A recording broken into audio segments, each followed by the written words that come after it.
from compliance to guidance, elevating client relationships in creative studios.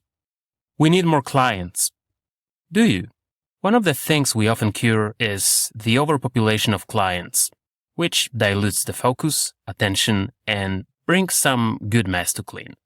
As you progress on your entrepreneur path, you'll quickly realize that more clients is not exactly what you want. So next time, you'll likely say, we need better clients. Oh yeah, now we're talking, but define better. They respect us and pay us good money. Okay, imagine I brought you 20. From experience, for some reason your business didn't automatically heal. Soon, you'll need another 20. Why? Most likely, that's also not exactly what you need. So what is it? Before we peel in, here are 5 truths of the creative sector, all gathered across countless safaris. 1. Creative firms need more clients to grow.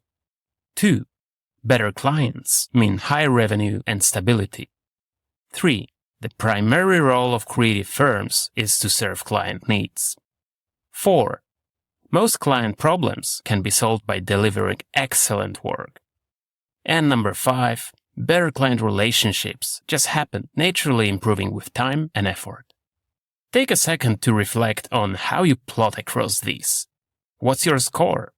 Are these true or false assumptions? It's a tricky question, but that's on purpose. A small caveat. In the last insight, we talk about the value chain. You learn that it's a spectrum between efficiency of creative execution and strategic business impact. Whether the above 5 are true or false depends on your business model and place in the creative ecosystem, or a position in the value chain, if you will. It takes some thinking, but hey, since you're reading this, we know that you're not in a market of quick hacks. When I advise owners of creative firms, I often start with a simple question. What is it that you want? And it's actually more challenging than it seems. And there are a few patterns. Here's one of them. I want to run a studio that produces great work for great clients who recognize us as experts. We use our creativity to solve their business problems. They pay us good money for our work and return for more. If that sounds like you, chances are you will like the concept I'll lay out below. It's not an ultimate recipe for running every creative business, because such a thing doesn't exist. There are many good ways of running a creative firm, and this is one of them. If you're fine running a service firm that thrives on serving clients as best you can through great creative execution, operational efficiency, this is not for you. The above is not a rhetoric statement. It's not my intent to devalue this kind of business. I know many great firms operating this way, and in many markets, this is the way. Without further ado, what is it? Visionary leadership, transforming client relationships in creative firms. This is a concept of vision-driven creative studios. It's a shift from compliance to guidance, founded on visionary leadership. It's one where vision fuels the relationship with the clients so that they benefit from your expert guidance and are happy to pay for it, way beyond the line items. Loosely, it's founded on the following assumptions. Creative studios should lead the clients, not just serve them. Excellent work is not enough. Understanding client businesses and industries is crucial. Building better relationships requires more than good service. It needs vision and strategic alignment. Better clients? They don't exist.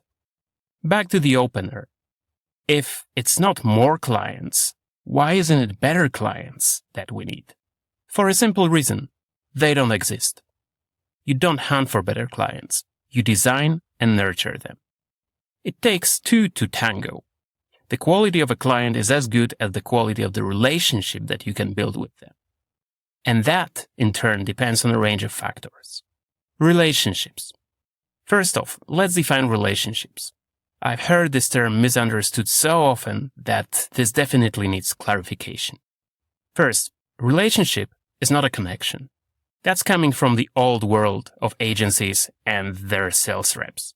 You would hire a rep, and by doing so, you would buy his address book. Some call it relationships. That's not what we are talking about. Second, relationship is not client pleasing. You don't keep spinning circles and jumping through the hoops to keep them happy, hoping to keep them tied to you. It's not a cure, it's a prolongation of suffering. Third, relationships is not putting personal before being professional. If you look at the flood of solopreneurs on LinkedIn with their social selling, they mostly run on a playbook of know, like, trust. Build awareness, get liked, and then maybe get hired. By the way, now you know why these selfies are so important, right? So that's not what we are talking about. There's a great episode of Two Bobs by David C. Baker and Blair Enns where they debunk this. Experts don't need to be liked to get hired. In fact, it's a very weak position. In their view, a relationship understood as going beyond business and getting a bit more personal is a reward for serving a client well over a longer period of time. For our undertaking, relationship is a purely professional bond that has a strong foundation and specific dynamics. We'll dive into that. Let's define the relationship we want a bit more. The clients come to you to help them solve business problems. They don't come for a video. Thus, you probably need more than a good creative. They recognize you as an expert and a trusted advisor. You have given them reasons to do so, and that brings good money. They come back to you, not for no reason. Is it daydreaming? Make no mistake, it's not. If all you have been doing so far is producing these last-moment explainer videos for that agency or even some good CG or VFX for a TV commercial produced by another production house for an agency, this may sound like a distant or impossible reality, because most likely it is. To get to the promised land, most likely you will need to go client direct. And there will be more than pretty pictures at stake. In business, where there is a risk, there is profit. Too scary? Stick to polishing your craft and efficiency. So what is your role? What is this relationship dynamics? And what is it that you will need to fuel this relationship? The short answer is visionary leadership. What does it mean? You know your industry inside out, at least your courtyard.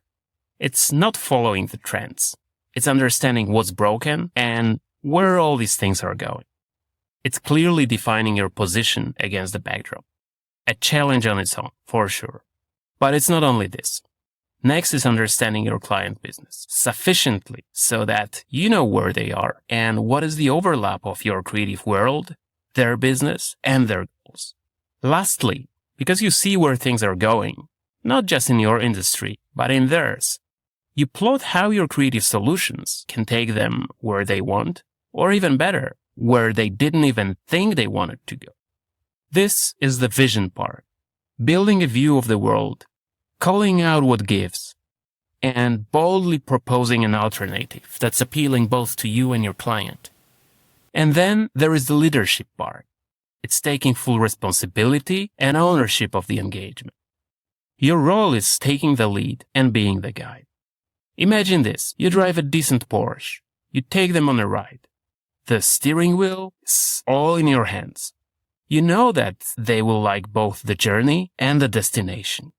You take them there, but they are the hero. You may be already seeing the benefits. And actually this may scare the shit out of you.